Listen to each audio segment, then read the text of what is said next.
መጽሐፍ ጽፋ በደማቅ ሁኔታ ታላላቅ እንግዶች በተገኙበት በሳውዲ አረቢያ ሪያድ ከተማ ያስመረቀች ጀግና። ያቺ ሴት አረብ ሀገር ያለች ማንኛውም ሴት ነች። እንግዲህ ቅድም ስለ ድምፃችን ይሰማ አንስተናል።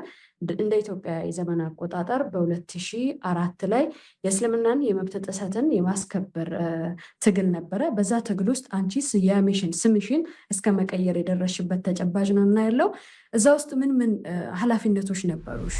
ቤተሰቦቼ አሁንም አያውቁትም፣ ወንድሞቼ እንጂ እናትና አባቴ የሚያውቁት ፈዲላን ነው።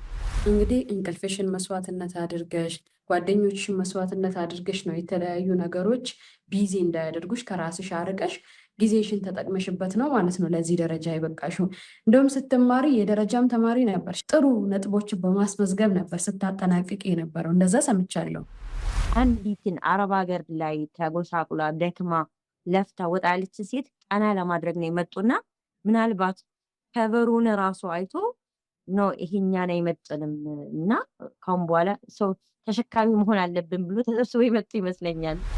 ስደት ለአንቺ ጠቀመሽ ወይንስ ጎዳሽ? ባለቤቴ የልጁን ኃላፊነት ስላልተቀበለ ልጁ ራሱ የኔ ልጅ ራሱ ተመልሶ እኔ ነኝ እሱን የምንከባከበው ማለት ነው።